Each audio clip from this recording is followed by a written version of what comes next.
Welcome to మీకు తెలుసా. నీటి అవసరం మనందరికీ తెలుసు. నీటి వలన ఎలాంటి ఆరోగ్య బెనిఫిట్స్ ఉన్నాయో మనందరికీ తెలుసు. కానీ మనం వాడే నీటిలో స్వచ్ఛత ఎంతవరకు ఉంది? నిజంగా ఇది ఆలోచిస్తున్నామా? డబ్బులు ఇచ్చి మరీ మనం అనారోగ్యాన్ని కొని తెచ్చుకుంటున్నామా? మనం త్రాగుతున్న నీరు ఎసిడిక్ వాటరా, ఆల్కలైన్ వాటరా? వీటిని మనం ఎలా తెలుసుకోవాలి? ఇవన్నీ కూడా ఈరోజు మీకు తెలుసా కార్యక్రమంలో తెలుసుకుందాం.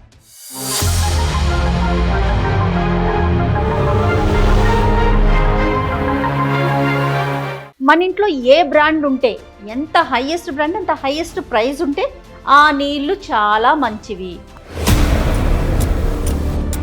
ఇలాంటి వాళ్ళు కూడా బయటకు వచ్చి ఎలాంటి నీరు తాగాలి అనేది చాలా క్లియర్గా చెప్పాల్సిన పరిస్థితి ఆ రోజుకి వచ్చేసాం మనం. మినరల్స్ తీసేసిన మెకానిజంలో పంపించిన ఆర్ఓ నీళ్ళని మినరల్ వాటర్ అని 120 కోట్ల మందితో తాగిపించేస్తా ఉంది సిస్టమ్. సో రేపటి నుంచి మీరు మినరల్లెస్ వాటర్ ఒక బాటిల్ వేయండి అని అడగండి. అదే మనం టీవీలలో కలర్ఫుల్ గా ఒక మంచి బట్టలు కట్టుకుని బాగా ఫుల్ మేకప్ తోటి ఇది తాగటం వల్లే వారు యంగ్గా ఉన్నారని ఒక పాయింట్ అర్థమవుతుంటే దాని మీద ఎక్కువ వెళ్తుంది. అడ్వర్టైజ్మెంట్కే కదా ఇప్పుడు లోకమంతా పడేది. మినరల్స్ ఇలా ఉంటేనే మేము అపార్ట్మెంట్ కొంటామంటే ఎందుకు చేయరు వాళ్ళు? ఇంత ఇప్పుడు వారు చెప్పినట్టు అన్ని ఫెసిలిటీస్ ఉన్నాయి, జొమాటో టమాటో దగ్గర నుంచి అన్నీ వచ్చేస్తున్నాయి. ఇది ఒక్కటే ఎందుకు మనం లోడ్ చేసుకోవాలి? సోలార్ ఎనర్జీ కోసం కొంత ప్యానల్ వదులుకోవాలి, వాటర్ హార్వెస్టింగ్ కోసం కొంత ప్యానల్ వదులుకొని అందరూ కలిసి ఒక సంప కట్టుకోండి. 20 ఫ్యామిలీలకి రోజుకి 20 లీటర్లు కావాలా, మ్యాక్సిమం 10 లీటర్లే. ఎవడు తాగుతాడు నీళ్ళు కూడా? కూల్ డ్రింక్లు తాగుతాడు, కాఫీలు తాగుతాడు, నీకు నీళ్ళు కూడా సరిగ్గా తాగడం లే.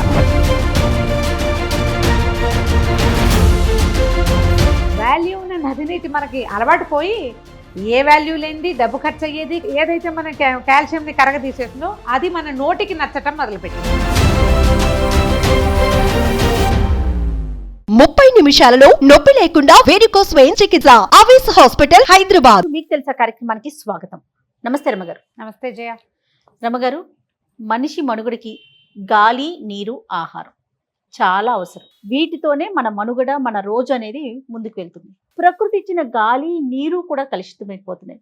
దీనివల్ల ఆరోగ్యానికి చాలా ఇబ్బందులు వస్తున్నాయి. అందులో భాగంగా ఈరోజు నీరు గురించి మాట్లాడుకుందామండి. ఒకప్పుడు చెరువుల్లో తీసుకునేవారు, కుంటల్లో బావుల్లో తీసుకునేవారు, పంపులు. ఇప్పుడు ఫిల్టర్స్ వచ్చేసినాయి, వాటర్ ప్యూరిఫైర్స్ వచ్చేసినాయి, రకరకాల పేర్లు వింటున్నాం. pH లెవెల్ని చూసుకొని మంచినీళ్ళు తాగాలని, ఆల్కలైన్ వాటర్ తాగాలని, ఇలాంటివి మనం చాలా వింటున్నాం కదా రమ్మగారు. మీకు తెలిసినంత వరకు ఎలాంటి నీరు తీసుకునేవారు? నీరు ప్రాణాధారం అంటే మానవ శరీరంలో ఎక్కువ శాతం నీరే ఉందని చెప్తారు. అవును, భూమి మీద కూడా భూశాతం తక్కువ, నీటి శాతం ఎక్కువ. అలాంటి నీటి శాతం తగ్గిపోతుందని, క్రమంగా డ్రై అప్ అయిపోతుందని వింటూ ఉంటాం కదా. చిన్నప్పుడు అంటే ఏం చేసేవాళ్ళు జయ? ఎదురుగుండా చెరువు, మా ఇంటికి ఎదురుగుండా వెనకాల బావి ఉండేది, రోడ్డు మీద ఒక్కొక్క మంచినీళ్ళ బావి ఉండేది. బావి నీళ్ళే తాగేవాళ్ళం. వర్షాకాలం వచ్చినా బావి నీళ్లతోటి ఏ ప్రాబ్లము లేదు. వర్షాకాలం పంపుల చెరువు నీళ్ళు ఇచ్చేవాళ్ళు. పంపుల చెరువులో నీళ్ళు వస్తే రంగు మారి వచ్చేది. మన్ను అంటే మందొడ్లోనే ఉంది, అందులోకి ఏ కాలుష్యము చేరే అవకాశం లేదు. చెరువుని పరిరక్షించుకునే వాళ్ళు ఊళ్ళల్లో జనము జాగ్రత్తగా ఉండేవాళ్ళు. అందులో చెత్తలు గీతలు పడేసేవాళ్ళు కాదు, కేర్ఫుల్ గా ఉండేవాళ్ళు. ఇప్పుడులాగా వానాకాలం వచ్చిందంటే హాస్పిటల్స్ నిండిపోయే పరిస్థితి అప్పుడు ఎప్పుడూ లేదు. ఆనాడు ఉండేది ప్రధానం చెరువు ప్రధానం, బావులు ప్రధానం. లేకపోతే దొరువుల్లో, చెలమల్లో ఎక్కడ పడితే అక్కడ నీళ్లు తాగేవాళ్ళు. పొలాలకు వెళ్ళేవాళ్ళు, చిన్న చిన్న దొరువులు తీసేవాళ్ళు. ఫ్రెష్ వాటర్, నీరు కాస్త తేరేదాకా ఉంచటం, చక్కగా నీరు పైనుంచి నీరు తీసుకుని తాగేసేవాళ్ళు. ఏమీ జబ్బులు చేసేవే కాదు. ఇప్పుడు ఏంటంటే ఇవి మానవ తప్పిదాలే ఈ కాలుష్యానికి కారణం. అవును. అయితే ఇదే అంశం గురించి మనతో డిస్కస్ చేయడానికి రమ్మగారు ప్రకృతి వనం ప్రసాద్ గారు స్టూడియోలో ఉన్నారండి. అలానే ఆయుర్వేదం స్పెషలిస్ట్ డాక్టర్ పూర్ణ రాజేశ్వరి గారు కూడా ఉన్నారండి. నమస్తే రాజేశ్వరి గారు. నమస్తే ప్రసాద్ గారు, మీరు చెప్పండి. మీలాంటి వాళ్ళు కూడా బయటకు వచ్చి ఎలాంటి నీరు తాగాలి అనేది చాలా క్లియర్ గా చెప్పాల్సిన పరిస్థితి ఆ రోజుకి వచ్చేసాం మనం. ఇప్పుడు ఎందుకు చెప్పాల్సి వచ్చిందంటే మనం మనుషులగరే సపరేట్ ఎంటిటీ అనుకుంటాను. అన్ని జంతువులు తాగేది వర్షపు నీళ్ళే. ఆ వర్షపు నీళ్ళకి మినరల్స్ ఎక్కడి నుంచి వస్తాయంటే ప్రతి ఊరు చుట్టుపక్కల అడవి ఉండేది. అడవుల్లో ఆ చెట్లన్నీ 50-100 అడుగుల లోపల నుంచి మినరల్స్ తీసుకొని ఆకుల్లో, పువ్వుల్లో, కాయల్లో పెడితే వాటి పర్పస్ అయిపోతారు, రాలిపోతాయి. అవి మట్టే కలిసిపోతాయి. మనమే చచ్చిపోతే మట్టే కలిసిపోతాం. మన ఎముకలన్నీ కాల్షియం అంతా మట్టే. సో మట్టే అన్ని మినరల్ రిచ్. అవును. సో మట్టిలో పడి ఫ్లో అయిన నీళ్ళల్లో మినరల్స్ కరిగి వస్తాయి కాబట్టి ఎర్ర నీళ్లు తాగి ఆరోగ్యంగా ఉన్నాయి. జంతువులన్నీ గెంతుతా ఉన్నాయి. క్లీన్ వాటర్ తాగి మనం క్లీన్ బౌల్డ్ అవుతా ఉన్నాం, చాలా క్లీన్ చేసుకుంటాం. మరి మినరల్స్ అనేటివి ఆటోమేటిక్గా వచ్చే నేచర్ నుంచి వచ్చిన మినరల్స్ను వాడకుండా మనం సపరేట్గా మినరల్స్ కలుపుకొని దాన్ని మినరల్ వాటర్ అని, మినరల్స్ తీసేసిన మెకానిజంలో పంపించిన ఆర్ఓ నీళ్ళని మినరల్ వాటర్ అని 120 కోట్ల మందితో తాగిపించేస్తా ఉంది సిస్టమ్. గవర్నమెంట్ బ్యాన్ చేసిన, నేషనల్ గ్రీన్ ట్రిబ్యునల్ వద్దన్నా దాన్ని మినరల్ వాటర్ అంటున్నాడు. సో రేపటి నుంచి మీరు మినరల్లెస్ వాటర్ ఒక బాటిల్ వేయండి అని అడగండి. ఎందుకంటే బికాస్ మినరల్స్ తీసేది సిస్టమ్. సో నేచర్ అనే బ్యూటిఫుల్ సూర్య భగవానుడు హుసేన్ సాగర్లో ఉండే ఇంప్యూరిటీస్ కూడా అక్కడే ఆపేసి స్టీమ్ రూపంలో పైకి తీసుకెళ్ళి క్లౌడ్ రూపంలో మేఘ సందేశం పంపించి 10,000 అడుగుల నుంచి ప్యూర్ వాటర్ని మీ ఇంటి డాబా మీద ఇస్తాము. సో దాన్ని మనము డ్రైనేజ్కి పెట్టి మళ్ళీ ఎవరో టీవీలో వచ్చి మీరు వాడండి అంటే ఆ మిషన్లన్నీ పెట్టి ఇంత కరెంట్ వేస్ట్ చేసి ప్లాస్టిక్ మెంబ్రెయిన్లో ఆస్మోసిస్ పద్ధతిలో ఇదంతా absurd. That is no meaning. So ఎర్రగుండే నీళ్లు ఫ్లో అయ్యేటప్పుడు దాంట్లో 2 రకాల మినరల్స్ ఉంటాయి. Water soluble, insoluble. So soluble minerals అన్ని కొన్ని రోజుల తర్వాత సెటిల్ అయిపోతాయి. మీరు చెరువులో చూడండి, ఫస్ట్ ఎర్రగా ఉంటాయి, 3 నెలల తర్వాత మామూలుగా ఉంటాయి. సో పైనుండి ఆర్గానిక్ మ్యాటర్ అంతా చిన్నగా సెటిల్ అయిపోయి ఒండ్రు రూపంలో, ఆర్గానిక్ మ్యాటర్ అంటే ఏంటి, ఆకులు అలములన్నీ లైట్గా ఉంటాయి, సాయిల్ కాదు. సో అవన్నీ పైన తేరుకుంటాయి. దాన్ని చెరువు ఎండిపోయినప్పుడు పొలాలు తీసుకుని రైతులు వేసేవాళ్ళు, ఫినిష్. అంటే ఆవులు అడవిలో ఉండే ఆకులు, చెత్త చెదరములు, ఆ జంతువులు వేసిన పెంట పొగులు ఇవన్నీ కలిపి ఆర్గానిక్ మ్యాటర్గా వచ్చి మళ్ళీ పొలాలు. ఎంత బ్యూటిఫుల్ సిస్టమ్ అది. దానికోసం ఏం చేశారు, ఏదో సిస్టమ్ పెట్టి ఇట్లా చేసుకుంటే మీకు మంచిది. ఎందుకు చెరువులన్నింటిలోనే ప్రతి ఊర్లో డ్రైనేజీ చెరువే, ప్రతి ఫ్యాక్టరీలో వేస్టేజ్ చెరువే. ఆఖరికి ఇంట్లో ఒక మిషన్ వచ్చింది ప్రెసెంట్. అంటే పొల్యూట్ చేసి మీరు పొల్యూషన్ నీళ్ళు తాగితే జబ్బులు వచ్చేస్తాయి కాబట్టి ఈ మిషన్కి వేసుకోండి అని దానికి మినరల్స్ లేని వాటర్ తాగుతాను. మినరల్స్ లేని వాటర్ తాగితే మన బాడీ ఆల్కలైన్గా ఉంటుంది, 7.3 pH. సో మనం అసిడిక్గా ఉండే 6 pH ఉంటుంది. నేను దాని నీళ్ళన్నీ టెస్ట్ చేసుకోండి. యూనివర్సల్ ఇండికేటర్ 30 రూపాయలు ఇంత లిక్విడ్. ఓ చుక్క ఇండి ఎల్లోకి వస్తుంది. మీరు కూల్ డ్రింక్స్ వేస్తే ఎర్రగా వస్తుంది, అంటే యాసిడ్ తాగుతాం. సో ఆ నీళ్ళని తాగి మన బాడీ ఆల్కలైన్గా ఉంటుంది కాబట్టి న్యూట్రలైజ్ చేయాలని ట్రై చేసి డాక్టర్ గారు కూడా చెప్పబోతారు. ఆ న్యూట్రలైజ్ కావాలని మన బాడీలో ఉండే కాల్షియం అనే మినరల్ను లాక్కుంటుంది కాబట్టి జాయింట్ పెయిన్స్, ఈ నీ పెయిన్స్ ఇవన్నీ వచ్చేదానికి ఆర్ఓ వాటర్ కూడా one of the main reason. కానీ రమగారు, ప్రసాద్ గారు చెప్పినట్టుగా మనం ఎలా భావిస్తున్నాం, మన ఇంట్లో ఏ బ్రాండ్ ఉంటే, ఎంత హైయెస్ట్ బ్రాండ్ అంత హైయెస్ట్ ప్రైస్ ఉంటే ఆ నీళ్లు చాలా మంచివి. ఇంకా బయట ఏ బోర్ వాటర్ కానీ లేకపోతే పంపు వాటర్ కానీ, ఈవెన్ బయటికి వెళ్ళినప్పుడు కనిపించే వేరే నీళ్లు కూడా తీసుకోకుండా ఈ మిషన్ వాటర్కే మనం అందరం డిపెండ్ అయిపోయి, ఇందులో ఇవన్నీ కూడా మినరల్ లెస్ అంటున్నారు. ఇదే కాదు పాయింట్. ఇప్పుడు మన ఇంట్లో ఒక రకం డబ్బా ఉందనుకో, ఆ అడ్వర్టైజ్మెంట్ కి పడి అది కొనుక్కున్నాం. పక్క వాళ్ళ ఇంట్లో ఇంకో రకం డబ్బా ఉంటుంది మంచినీళ్ళది. ఆ ఇంట్లో ఇవి బాగోలేదండి, మా నీళ్ళే తాగాలనిపిస్తుంది అంటారు. వాల్యూ ఉన్నదేమో నది నీటిలో, వాల్యూ ఉన్న నది నీటి మనకి అలవాటు పోయి ఏ వాల్యూ లేనిది, డబ్బు ఖర్చు అయ్యేది, కరెంటు ఖర్చు అయ్యేది, ఆరోగ్యం పాడయ్యేది. దాంట్లో ఏదైతే మన కాల్షియంని కరగ తీసేస్తుందో అది మన నోటికి నచ్చటం మొదలుపెట్టింది. 3 లక్షల మిషను, నార్మల్ వాటర్ కాకుండా Alps water, Himalayan water, black water, flavoured water, colour water, England water. ఏందిరా స్వామి, జనాలను ఆడుకుంటా ఉంటారు మీరు. నాళ్ళకి మానేస్తారు. రాజేశ్వరి గారు మీరేం చెప్తారు, వీటి వల్ల అసలు ఎలాంటి ఆరోగ్య సమస్యలు వస్తాయంటారు, అది చెప్పండి మీరు. యాక్చువల్గా ఫస్ట్ సైంటిఫిక్గా మనం ఆలోచిస్తే ఏంటంటే వాటర్ కంటామినేషన్ వల్ల ఇప్పుడు సీజనల్గా అందరికీ ఫీవర్స్ కానీ, డయేరియా కానీ, జాండీస్ కానీ, ఇంకా ఎనీ వాట్ నాట్ అన్ని సీజనల్ డిజార్డర్స్కి కంటామినేటెడ్ వాటర్ మెయిన్ ప్రాబ్లం అవుతుంది. సో మీరు అడిగిన పాయింట్కి వస్తే కనుక వాటర్ ఇలా మినరల్ వాటర్ ఇవన్నీ తీసుకోవడం వల్ల, మినరల్ వాటర్ లాస్ట్ ఇయర్ ఏంటంటే మినరల్స్ ఏమి ఉండవు, కాల్షియం కానీ, పొటాషియం కానీ, మెగ్నీషియం కానీ, ఐరన్ కానీ ఏమి ఉండవు. ఓన్లీ టేస్ట్ ఏంటంటే పూర్తిగా స్వీట్గా మనం తీసుకోవడానికి వీలుగా, లీటర్ నీళ్ళు తాగడానికి వీలుగా ఉంటుంది మినరల్ వాటర్ అనేది. మామూలు నీళ్ళు అయితే కొంచెం తాగాక పావు లీటర్ తాగి గొంతు పట్టేసినట్టు మినరల్స్ ఉంటాయి కదా, అందుకని తాగలేం. మినరల్ వాటర్ తాగడం వల్ల ముఖ్యంగా ఆస్టియోపోరోసిస్ చాలా ప్రాబ్లం ఉంది. అంటే ఎముకలు గుల్లబారిపోవడం అంటాం కదా, ఎముకలు గుల్లబారిపోవడం, దానివల్ల ఎముకలు అరిగిపోవడం, ఆస్టియో ఆర్థరైటిస్ అంటాం. ఇంకా అట్లాగే బాడీలో ఎన్నో ప్రాబ్లమ్స్ కూడా మెయిన్ కారణం ఈ లేని మినరల్ వాటర్ తాగడం అనేది మెయిన్ కారణం. అసలు ఎంత విచిత్రంగా ఉందంటే మినరల్స్ లేని మినరల్ వాటర్ ని మనం తీసుకుంటున్నాం. నేను చెప్పేది న్యాచురల్ గా మట్టిలో ఫ్లో అయినప్పుడు అది ఏరియేట్ అయ్యి ఏరోబిక్ బ్యాక్టీరియా మాత్రం ఉండి మనకు పొట్టలో మంచి చేసే మైక్రోబయమ్ను రిచ్గా స్ట్రక్చర్డ్ వాటర్ అయ్యి ఆ ఫ్లోలో వచ్చి నన్నీళ్ళు తాగితే వచ్చే ఎనర్జీ ఎక్కడా ఉండదు. అది ఎర్రగున్నా, ఇసుకలో ఉన్నా, కొంచెం మడ్డిగా ఉన్నా, అట్లా తీసి చలంలో నీళ్లు తాగితే వచ్చే తృప్తి, ఆ ఎనర్జీ డెఫినెట్గా ఏ మిషన్లోనే ఉండదు. నది నీళ్లు ఒక మనిషికి, ఒక ఫ్యామిలీకి చేరాలంటే అవి ఏం చేస్తుంది, గవర్నమెంట్ చేసే పద్ధతే కదా. ఎక్కడో చోట స్టోర్ చేస్తారు, అక్కడి నుంచి పైపుల ద్వారా వస్తాయి. ఈ పైపుల్లో కంటామినేషన్, ఇలాంటివి కొంచెం ప్రభుత్వం జాగ్రత్త పడి అరికట్టాలి. ఈ సన్నటి పైపుల్లో తుప్పెక్కినవి 30 ఏళ్ళ నాడు 50 ఏళ్ళ నాడు వేసిన పైపుల్లో నుంచి మన దగ్గరికి వచ్చేతలకి అవి ఎట్లా ఉంటాయి నీళ్లు అది మనకు తెలియదు. దాని మీద అనుమానంతో ఇది కాదని అది మంచిదేమో అనుకుంటారు జయ. అందులో మినరల్స్ వచ్చి దానివల్ల మన రిచ్నెస్ చూపించాలని ప్రతి వాళ్ళు అనుకుంటారని నేను నమ్మను. ఈ వచ్చే నీళ్లు ఎక్కడెక్కడ కంటామినేట్ అవుతున్నాయి, ఒక్కోసారి రంగు మారేస్తాయి, వాసన మారేస్తాయి, రకరకాల ప్రాబ్లమ్స్ వస్తాయి. మనమే ఒక చెరువో దొరువో తవ్వుకునే రోజు కాదు కదా ఇది. సిటీలలో బతికే చోట ఆ అవకాశమే లేదు.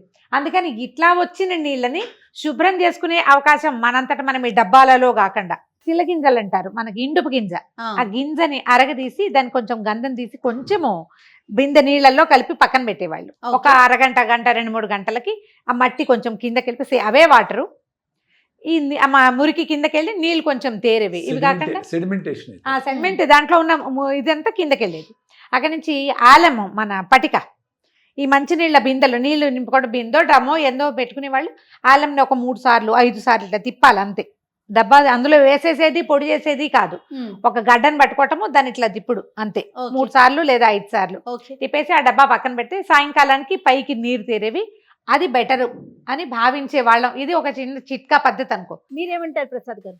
యాక్చువల్గా డాక్టర్ గారు చెప్పినట్లు అది జబ్బులు పడేది కంటామినేషన్తో వచ్చేది, రైనీ సీజన్లో వచ్చే కంటామినేషన్తో వచ్చే డైరియాలో ఇట్లాంటివో కొంతమందికి వచ్చేటివి. ఇప్పుడు దాన్ని అవాయిడ్ చేసడానికి ఆరో వచ్చింది అని చెప్తారు ఈ సిస్టమ్ అంతా. ఎందుకు వచ్చింది ఇవన్నీ లేదు, ఊరికి ఎందుకు దాస్తారు ఆరో నీళ్ళు అని. ఎందుకంటే దాంట్లో అన్ని మంచి చెడ్డ వైరస్లు బ్యాక్టీరియాలు అన్నీ పోతాయి. కాబట్టి టు దట్ లెవెల్ ఊరికి అప్రాక్సిమేట్ చెప్తారు 0.002% డైరియా జబ్బులు వచ్చినాయి అనుకుందాం వాటర్తో. ఇప్పుడు నదీ జలాల ద్వారా వచ్చే నీటి ద్వారా వచ్చింది అనుకుంటా. దానికే కదా సిస్టమ్ వచ్చింది ఆల్టర్నేటివ్ గా. నదిని పూజించేది ఏంది, దాంట్లో డ్రైనేజ్ కలిపేసేది ఏంది దరిద్రంగా. సో నదీ జలాల్ని మనం తాగకపోవటానికి నదులు కూడా కలుషితం అవటం అనేది ఒక ప్రధాన కారణం తీసుకోవాలి. ప్లస్ అవి గవర్నమెంట్ మనకు పంపించాలి. అది ఎంతవరకు జాగ్రత్తగా వస్తున్నాయి? ఇప్పుడు ఇందాక రమ్మగారు చెప్పినట్లుగా గవర్నమెంట్ నుంచి వచ్చే పైపుల నుంచి మనకు నానా రకాల చెత్త కూడా చూస్తూ ఉంటాం. మంజీరా వాటర్ నుంచి మనం ఏమి చూడకుండానే నేచర్ బ్యూటిఫుల్గా లక్షల కోట్ల ఆర్ఓలను చేస్తే పైకి ఎత్తకపోయినట్లు సూర్యభగవానుడు స్టీమ్ని పైకి తీసుకుపోతాడు. All salts, all virus, all bacteria dead. అవును, నదిలోనే, సముద్రంలోనే. సముద్రం నుంచి కూడా అన్ని ఇంప్యూరిటీస్, ప్లాస్టిక్ కణాలు, రకరకాలు అన్ని ప్లాస్టిక్ అన్నీ కూడా వదిలేసి పైకి తీసుకుపోయి అంత క్లౌడ్స్లో 10,000 అడుగుల నుంచి నీ ఇంటి మీద ఇస్తాడు ఏం అడగకుండా. రైట్, ఆర్ఓ నీళ్ళే. దీన్ని ఆయుర్వేదంలో అంశోదకం అంటామమ్మా. అంటే అదేంటంటే మనం రాత్రిపూట వర్షం పడుతున్నప్పుడు పైన బయట పెద్ద పెద్ద బేసిన్లు ఉంటాయి కదా, అలాంటివి పెట్టేసేసి బయట వదిలేసేస్తే అప్పుడు వారు చెప్పినట్టుగా మేఘాల నుంచి డైరెక్ట్ గా నీరు పడితే ఆ నీరుని మనం దాచుకుని వాడుకోవచ్చు. అంటే మనం తాగేంత వేడి, మరి జస్ట్ బాయిల్ చేసేసి నైట్ టైం ఒక బిందె నీళ్ళు బాయిల్ చేసేసుకుని ప్రొద్దున నుంచి అవి వాడుకోవడం అనేది ఒక పద్ధతి. అది ఏ రకమైన నీరైనా, ఏ నీరైనా ఓకే. బాయిల్డ్ వాటర్ అనేది చాలా మంచిది. బ్యాక్టీరియల్ వైరస్లు పోతాయి కానీ కెమికల్స్ ఎట్ట పోతాయి? కెమికల్ కంటామినేషన్ ఫ్యాక్టరీ నుంచి వదిలేసిండేటివి డ్రైనేజీలు అవి పోవు కదా. అందుకని ఆయుర్వేదంలో ఏంటంటే ములగ గింజలు ఉంటాయి కదమ్మా, ఇప్పుడు వారు చెప్పిన ఇందుపు గింజలతో పాటు ములగ గింజలు కూడా వేసుకోవడం అనేది ఒక టెక్నిక్ ఉంది. ములగ గింజలు వేస్తే ఇలాంటి ఇవన్నీ కూడా పోయి వాటర్ ప్యూరిఫై అవుతుంది, కలుషితమవుతుందో ఆ నీరు కూడా ప్యూరిఫై అవుతుంది. అంటే నాకు ప్రశ్న అంటే ఇందులో మామూలుగా ఈ కుండ ఒకటి, రాగి పాత్ర, ఈ రెండు కూడా ఈ కెమికల్ థింగ్స్ కూడా లాగేసుకుంటాయి అంట. మీరు సమర్థిస్తారా దాన్ని? మంచిదేనండి, మనకి కుండ నీరే కదా ఎప్పుడు కూడా. ఇప్పుడు హరప్ప మహంజదారి దగ్గర నుంచి మట్టి పాత్రలు వాడడం అనేది మనకి లోహ, అది ఆ యుగం అనేది మట్టి పాత్రల తర్వాత లోహ యుగం వచ్చింది. ఇప్పుడేమో అల్యూమినియం యుగం వచ్చింది, ఇప్పుడు ప్లాస్టిక్ యుగం. ఇప్పుడు చెప్పాలంటే అంత ప్లాస్టిక్. అసలు ప్లాస్టిక్ వాటర్ బాటిల్స్ వల్ల ఎంత కంటామినేషన్ అంటే భయంకరమైనటువంటి. భూమిలో కలవు చేపలు అన్ని జంతువుల్లో కూడా ఉండిపోయినాయి. దీనికి సొల్యూషనే మేము మదనపల్లిలో ప్రకృతి వనంలో 2011 నుంచి రూఫ్ టాప్ వాటర్ని కలెక్ట్ చేసుకొని దాన్ని సున్నపురాళ్ళు, ఇసుక, ఇటుకలు, కర్రబొగ్గులో పంపించి భూమిలో ఎత్తిపెట్టేసినాం. 1,50,000 litres rain water harvesting, rain water drinking. Rain water compulsory చేసినారు కర్ణాటకలో, తమిళనాడులో. ప్రతి ఒక్కరు భూమిలో ఇంకించాలా, వాటర్ టేబుల్ పెరిగేదాన్ని. తాగడానికి ఫస్ట్ ప్రియారిటీ కదా. మళ్ళీ ఇంకుడు చేయండి, భూమి టేబుల్, వాటర్ టేబుల్ కాపాడండి. ఎంత వస్తుంది? రాయలసీమలో మాకు 600 mm రెయిన్ఫాల్ యావరేజ్, మీకు ఇక్కడ 800 mm, గోదావరి జిల్లాలో 1000 mm. అంటే ఒక చదరపు అడుగుకి 60 లీటర్లు వస్తాయి మాకు. ఒక ఇల్లు 800 చదరపు అడుగులు, గజాలు కాదు అడుగులు, చిన్న ఇల్లు అనుకుంటే 800 ఇంటూ 60 48,000 లీటర్లు మా ఇంటి మీద పడుతుంది. ప్రతి ఇంటికి ముందంటే గుడిసెలు ఉన్నాయి, ఇప్పుడు అందరికీ కాంక్రీట్ ఇండ్లే, పెంకులు ఇంటి కాంక్రీట్ ఇండ్లే ఉన్నాయి. 48,000 లీటర్లు బై 20 లీటర్స్ పర్ డే అనుకుంటే 2,400 రోజులు మీకు సూర్యుడు నీళ్ళు ఇస్తాడు. 2,400 రోజులు అంటే ఎన్ని? 7 years నీళ్ళు మీ ఇంటి మీద ఇస్తాడు. ఫస్ట్ రెయిన్ ఇసి పెట్టే, సెకండ్ రెయిన్ ఇసి పెట్టే, థర్డ్ రెయిన్ ఇసి పెట్టే, ఫ్రెష్గా ఉంది, కాకులు గీకులు గలీజ్ లేదు అనుకున్నప్పుడు దాన్ని తీసుకొచ్చి సున్నపురాలు వేస్తే కాల్షియం మెగ్నీషియం వచ్చి ఇటుకల్లో ఇటుక ముక్కలు వేస్తే ఇటుకలే మినరల్స్. మనం చచ్చిపోతే మట్టిలో కలిసి మట్టి మినరల్స్. హ్యాండ్ మేడ్ బ్రిక్స్ ముక్కలేయండి, ఇసుకలో పోయినప్పుడు ఫిల్టరేషన్ అవుతుంది, స్ట్రక్చర్డ్ వాటర్ అవుతుంది. కర్ర బొగ్గులు ఫస్ట్ పాస్ చేస్తే చెడ్ బ్యాక్టీరియా పట్టేస్తుంది. ఈ ఫార్ములా ప్రకృతంలో చేసి గత 13 ఏళ్ళ నుంచి చదవడము. పిల్లోళ్ళు, పెద్దోళ్ళు, ప్రెగ్నెంట్ ఉమెన్, బయట దేశాల వాళ్ళు అందరూ తాగుతుంటారు. ఎవరికి జబ్బులు, ఎవరికి గొంతు నొప్పులు లేవు, అందరూ రిచ్గా ఉన్నాము, అందరికీ alkaline water possible. This the only solution. ఒక్క సంవత్సరం నుంచి పట్టుకుంటే 7 ఏళ్ళు నీళ్లు తాగొచ్చు. ఇప్పుడు ఇక్కడ సిటీస్ లో ఇంత పెద్ద పెద్ద అపార్ట్మెంట్లు ఉన్న చోట ఇలాంటి స్టోరేజ్ ఒక ప్రాక్టికల్ గా కుదురుతుందా? అదే అరే అంటే చచ్చిపోతా ఉన్నామంటే కుదరదా? అరే మీరు నీళ్ళు తాగి జనాలు వచ్చి కిడ్నీలు మార్చుకుంటే అప్పుడు స్టౌన్లు గీళ్ళు ఇన్ని బాధలు వస్తాయని కలవరా? ఓ ఇప్పుడు సొంత ఇల్లు ఉండే వాళ్ళు చేసుకోండి. ఈ అపార్ట్మెంట్లో కూడా మీలాగా స్ట్రాంగ్ విల్లు ఉండేవాళ్ళు ముందరకు వచ్చి నాయన కూర్చోండి, రాండి, ఏం తాగుతా ఉంటారు రా, ఏం చేస్తాం, మీ ఎముకలు గుల్లబారిపోతా ఉండే. అవి అందరూ కలిసి ఓ సంపు కట్టుకోండి. 20 ఫ్యామిలీలకి రోజుకి 20 లీటర్లు కావాలా, మాక్సిమం 10 లీటర్లే. ఎవడు తాగుతాడు నీళ్ళు కూడా? కూల్ డ్రింక్లు తాగుతాడు, కాఫీలు తాగుతాడు, నీళ్ళు కూడా సరిగ్గా తాగడంలే. జనరల్ గా చేసేసే పని మనం నీళ్లు తాగటం. అసలు ఎలా తెలుసుకోవాలి ప్రసాద్ గారు, మీరేం చెప్తారు? ఇప్పుడు వెరీ సింపుల్. మనం బాడీ pH ఆల్కలైన్ ఉడుతుంది, ఆల్కలైన్ వాటర్ తాగాల. మీరు నది నీళ్ళు టెస్ట్ చేస్తే ఆల్కలైన్ గా ఉంటుంది. ఓకే, దాంట్లో మినరల్స్ 200 to 300 ఉంటాయి. సో సొల్యూషన్ ఏంటంటే రూఫ్ టాప్ వాటర్ పట్టుకోవాలి. ప్రసాద్ గారు మీకు 2 రకాల నీళ్లు, ఒకటి బాటిల్ వాటర్, ఇంకొకటి మంజీరా వాటర్ తెప్పించానండి. ఒకసారి చూద్దామా? ఇప్పుడు మనం వాటర్కి 3 టెస్ట్లు అనుకున్నాం. ఒకటి బ్యాక్టీరియా, ఇక్కడ టెస్ట్ చేయలేము. రెండోది TDS, టోటల్ డిజాల్వ్డ్ సాలిడ్స్, అంటే సాల్ట్స్ ఎంత ఉన్నాయి, మినరల్స్ ఎంత ఉన్నాయని టెస్ట్ చేయడానికి సింపుల్గా TDS మీటర్ అంటాం. ఇది పెట్టి చూద్దాము. మూడవ టెస్ట్ యూనివర్సల్ ఇండికేటర్, అంటే pH ఇండికేటర్ అంటాము. దీన్నే మనం లిట్మస్ పేపర్తో టెస్ట్ చేస్తే అసిడిక్, ఆల్కలైన్ అంటాం. అంటే 0 to 7 ఉంటే అసిడిక్, 7 న్యూట్రల్, 7 to 14 ఉంటే ఆల్కలైన్. సో ఈ రెడ్ ఉండేది అసిడిక్ గుర్తు. మీరు తాగే కూల్ డ్రింక్స్ అన్ని రెడ్ కానీ ఎల్లో కానీ ఉంటాయి. ఇది 20 రూపాయలే అమెజాన్లో దొరుకుతుంది. చూసుకోండి ఏమేమి తిని తింటాడు. ఆల్కలైన్ ఫుడ్స్ తినండి, ఆల్కలైన్ డ్రింక్స్ తాగండి. సో ఇట్లా పోతా ఉంటే గ్రీన్ అయితే న్యూట్రల్, ఓకే, గ్రీన్ వస్తే, బ్లూ వస్తే ఆల్కలైన్ అని. సో మనకి ఏది ఏ కలర్ మారుతుంది చూద్దాం. ఫస్ట్ ఇప్పుడు మనం TDS చూద్దాము.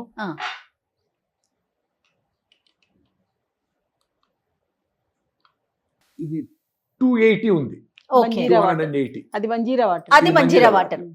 280 290 మధ్యలో ఉంది. ఇది మనకి బయట దొరికే బాటిల్స్ వాటర్. బాటిల్ వాటర్ ఇది 49 ఉంది. 49 ఓన్లీ. అంటే పాస్కి 1 మార్క్ తక్కువ ఉంది, 50 ఉంటే తాగొచ్చు. అంటే యాక్చువల్గా RO చేస్తే, రివర్స్ ఆస్మోసిస్ చేస్తే మినరల్స్ 0 అయిపోవాలి. మీ మెంబ్రెయిన్ పర్ఫెక్ట్ గా ఉంటే 0 అయిపోలేదు, 10-20 వస్తుంది అంతే. సో ఆ మెంబ్రెయిన్ బ్లాక్ అయ్యే కొద్దికి అది పెరిగిపోతా 100-200-300 అయిపోతుంది. సో అప్పుడు ఏమవుతుంది, ఈ మినరల్స్ అంటే 200 వస్తే మంచిదే కదా అనొచ్చు. బట్ ఆ 200 ఏంటి అని, అది హెవీ మెటల్సా, క్యాడ్మియమా, లెడ్డా, కెమికల్స్ అని తెలియదు మనకి. సో మనం ఇప్పుడు ఈ వాటర్ కి యూనివర్సల్ ఇండికేటర్, pH ఇండికేటర్ వేసి ఏం కలర్ మారుతుంది చూద్దాం. సో గ్రీన్ గా వచ్చింది, ఆల్మోస్ట్ న్యూట్రల్ కంటే కొంచెం ఎక్కువగా ఉంది. ఇది నది నీళ్ళు. ఇది సోకాల్డ్ బాటిల్ వాటర్, మనం అందరూ తాగే సోకాల్డ్ మినరల్ వాటర్. ఎల్లోగా వచ్చింది. మై గాడ్, ఎంత క్లియర్ డిఫరెన్స్ ఉంది చూడండి. సో మీరు ఇప్పుడు ఇక్కడ చూస్తే 6 pH ఉంది, అది 7.5 pH ఉంది నది నీళ్ళు. ఓకే, సో ఈ క్లియర్ డిఫరెన్స్ కలర్ చూస్తారు కదా. సో మీరు కూల్ డ్రింక్స్ వేస్తే ఇది ఇంకా రెడ్గా ఎర్రగా వస్తుంది. సో అసిడిక్గా ఉండే వాటర్ తాగితే మన బాడీలో ఉండే కాల్షియం అంతా లాక్కొని పోయి రకరకాల సమస్యలు వస్తాయి. ఇది సింపుల్ టెస్ట్. ఎంత తేడా కనిపిస్తుంది చూడు, ఇవేంటో పసుపచ్చగా ఉన్నాయి, ఇవే తాగిస్తాం రోజు. ఇది చూడు కాస్త కనీసం కొంచెం బెటర్ గా కనపడుతోంది కదా. మనకు తెలియకుండానే మనం ఈ పొరపాటు చేస్తూ ఉంటాం. ఇది మన అనారోగ్యానికి హేతు అవుతుందని అసలు నమ్మం మనం, మనకు అర్థం కాదు కూడా. కానీ ఒకసారి సింపుల్ గా టెస్ట్ చేసుకుని చూసి మన ఇంట్లో వాడే నీళ్లలో ఏం తేడా ఉంది, అమెజాన్లో దొరుకుతుందని చెప్తున్నారు ప్రసాద్ గారు. ట్రై చేసి చూడండి. అలాగని ప్రతిరోజు టెస్ట్ చేసుకుని నీళ్లు తాగమని మాత్రం కాదండి.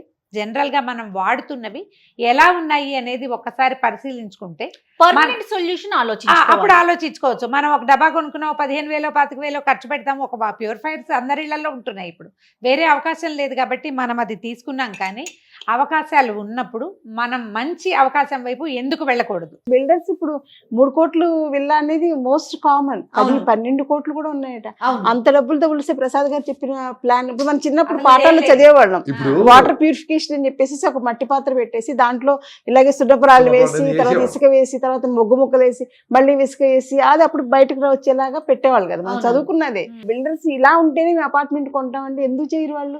ఇంత ఇప్పుడు వారు చెప్పినట్టు అన్ని ఫెసిలిటీస్ ఉన్నాయి. జొమాటో టమాటో దగ్గర నుంచి అన్ని వచ్చేస్తున్నాయి. ఇది ఒక్కటే ఎందుకు మనం లోడ్ చేసుకోవాలి? Right. అలాగే ప్రతి ఓనర్ కూడా కట్టేటప్పుడు 5 ఫ్లోర్స్ అనుకోండి, టాప్ ఫ్లోర్ ఇలాంటి వాటి సోలార్ ఎనర్జీ కోసం కొంత ప్యానల్ వదులుకోవాలి, వాటర్ హార్వెస్టింగ్ కోసం Perfect. కొంత Super, ప్యానల్ super. వదులుకొని కావాలంటే కొంచెం Excellent. గ్రీనరీ కోసం ఏదైనా మొక్కలు కావాలంటే నాలాంటి వాళ్ళు ఆర్గానిక్ కల్టివేషన్ కాబట్టి అలాంటివి కూడా పెట్టుకోవచ్చు.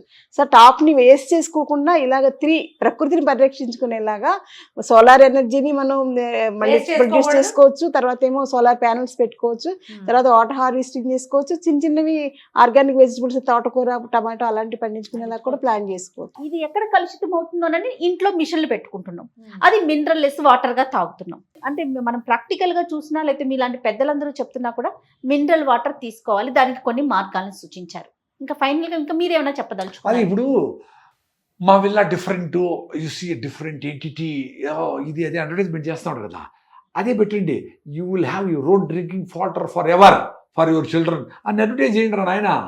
అంటే ఇంకొక 5 లక్షలు ఎక్కువ పెట్టండి. 4,30,00,000 బదులు 4,35,00,000 పెట్టండి. పరిగెత్తా వస్తారు అందరూ. Be different. నో, దీనికి ఇంకేమైనా ప్రాసెస్ ఉంటుందా ప్రసాద్ గారు? ఒకసారి మనం తయారు చేసుకుంటే అది సరిపోతుంది, లైఫ్ లాంగ్ అది. ఇంకా దాన్ని మనం మెయింటైన్ చేయాల్సిన పరిస్థితి ఏమన్నా ఉంటుందా? ఇసుక మార్చే పని లేదు, ఇటుకలు అరిగిపోవు, కర్రబొగ్గులు ఎక్కడికి పోవు, సున్నపురాలు చిన్నగా కరుగుతా వస్తాయి కాబట్టి 5 ఏళ్లకో 10 ఏళ్లకో సున్నపురాలు మాత్రం మార్చుకోవాలి. 5 ఏళ్ళు 10 less ఏళ్ళు maintenance రమగారు ఏ. మనం మిషన్ వాడుతున్న 6 నెలలకు ఒకసారి బ్యాటరీ మార్చుకోవాలి కదా. మార్చుకోవాలా, అంటే- మెమ్బ్రేన్ మార్చాలా, మెయింటెనెన్స్ చేయాలా. ఇప్పుడు ఈ అవకాశాలు ఏమీ లేవు, మేము ఎక్కడో అద్దెంట్లో ఉన్నాం, మా ఇంట్లో అవేమీ లేవు, ఏ అవకాశం లేదు, ఈజీగా ఏం చేయొచ్చు? కుండ ఉంటుంది కదా, కుండ అందరికి మట్టి కుండ. అవైలబుల్. మట్టి కుండ ఓకే. ఫ్రిడ్జ్ కూడా కొనుక్కోలేని వాళ్ళు కుండలు కొనుక్కుంటారు, హ్యాపీగా ఉంటుంది. కాబట్టి కుండ నీళ్ళలో రుజున్నా చాలా కొనుక్కోవాలి. చాలా వాటర్ ప్యూరిఫై అయిపోతుంది. ఎందుకంటే కుండ చుట్టూ కూడా సో మెనీ పోర్స్ ఉంటాయి. అంటే మట్టి అమ్మా కుండలు ఏం వాటర్ పోయమంటున్నారు? మంజీరా క్యాన్ వాటర్ దొరుకుతుంది, మంజీరా వాటర్ మంజీరా వాటర్ ఇప్పుడు మనకి మంజీరా వాటర్ ఎసిడిక్ వాటర్ వల్ల ఏంటంటే శరీరంలో పిత్తం పెరుగుతుంది, అంటే వేడి అనేది పెరుగుతుంది అనమాట. సడన్ గా తల తిరిగిపోతుంది, బ్యాలెన్స్ గా ఏం తోచదు. అలాంటి వాళ్ళకి కొంచెం మనం ఇలాగ ఆల్కలైన్ వాటర్ ఇచ్చామనుకోండి సెటిల్ అయిపోతారు. టాన్సిలైటిస్ దగ్గర నుంచి, గ్యాస్ట్రిక్ అల్సర్ దగ్గర నుంచి, అల్సరేటివ్ కోలైటిస్ దగ్గర నుంచి, ఇరిటబుల్ బౌల్ సిండ్రోమ్ కానీ, సైనలైటిస్ కానీ, స్కిన్ ఎలర్జీస్ కానీ, ఈవెన్ ఇప్పుడు వచ్చే ఆటో ఇమ్యూన్ డిజార్డర్స్ కూడా ఇంబ్యాలెన్స్ ఆఫ్ పిత్త దోష అన్నమాట. సో దాన్ని ప్యాసిఫై చేసుకోవడానికి మనం ఇలా ఆల్కలైన్ వాటర్ లాంటిది వాడుకోవడం బెటర్. మన సమ్మర్ వచ్చిందంటే సుగంధి వాటర్ అని తాగుతాం కదా, శారిబాధ్యాస, నన్నారి, అది చాలా మంచిది. అంటే మనుషులు, తత్వాలు, పురాతన ప్రక్రియలు, పద్ధతులు, దీని మీద అడ్వర్టైజ్మెంట్ ఎక్కడ ఉంటుంది? అమ్మ చెప్తే పిల్లలు వింటే వింటారు, లేకపోతే లేదు. అదే మనం టీవీలలో కలర్ఫుల్ గా ఒక మంచి బట్టలు కట్టుకుని బాగా ఫుల్ మేకప్ తోటి వాడు చెప్తాడు మంచి ఇంగ్లీష్ తోటి, ఇది తాగటం వల్లే వారు యంగ్ గా ఉన్నారని ఒక పాయింట్ అర్థమవుతుంటే దాని మీద ఎక్కువ వెళ్తుంది. అడ్వర్టైజ్మెంట్ కే కదా ఇప్పుడు లోకమంతా ఇప్పుడు పడేది. అసలు 100% జబ్బులు రావడానికి అసలు మన జీవన విధానం, ఆధునిక జీవన విధానం వల్లనే మనకు అనేక జబ్బులు వస్తున్నాయండి. రమగారు ఫైనల్ గా ప్రతి చుక్క నీరు ఆరోగ్యాన్ని ఇస్తుందో అనారోగ్యాన్ని ఇస్తుందో మనకు తెలియదు. దీని మీద ఎప్పటికప్పుడు మనం ఆలోచించుకుంటూనే ఉండాలి. ఒకటేదో తెచ్చిపెట్టాము లేదా రోజు ఒక డబ్బా బయట నుంచి వస్తుంది, అది ఎంత ఖరీదైతే అంత మంచిది అనే భ్రమల్లో ఉండద్దు. మన దగ్గర మనం ఉన్న చోటే ఏ ఈజీ సొల్యూషన్తో కొంచెం ఖర్చైనా, కాస్త శ్రమ అయినా, కొంచెం నలుగురిని కూడగొట్టుకోవాల్సి వస్తే కాస్త మానవ సంబంధాలు పెంపొందించుకుని దాన్ని ఏదైనా సరి చేసుకునేందుకు ఆలోచించండి. ఎందుకంటే నీరు మన జీవనాధారము, మన అనారోగ్యాలకి మూల కారణంగా కూడా ఈ రోజున కనిపిస్తుంది. టెస్ట్ చేసుకునేందుకు 2 మంచి మెథడ్స్ చూపించారు. మీ వాటర్ని టెస్ట్ చేసుకోండి. ఒకవేళ మీరు మంచి ఏరియాలో ఉండి వాతావరణం బాగుండి బోర్ వాటర్ ఉంటే హాయిగా తాగండి. ఆ నీళ్ళని టెస్ట్ మాత్రం ముందు చేసుకోండి. ఇంతే. రైట్ రమగారు. సో సమస్యకి శాశ్వత పరిష్కారం వైపుగా అడుగులు వేయాలి. అంతే. థ్యాంక్ యూ సో మచ్ అండి. నమస్తే. థ్యాంక్ యూ అండి. ఇది ఈ వారం మీకు తెలుసా. మరో ఎపిసోడ్ లో మళ్ళీ కలుద్దాం. నమస్తే. 30 నిమిషాలలో నొప్పి లేకుండా వేడికోస్ వెయిన్ చికిత్స. అవేస్ హాస్పిటల్, హైదరాబాద్.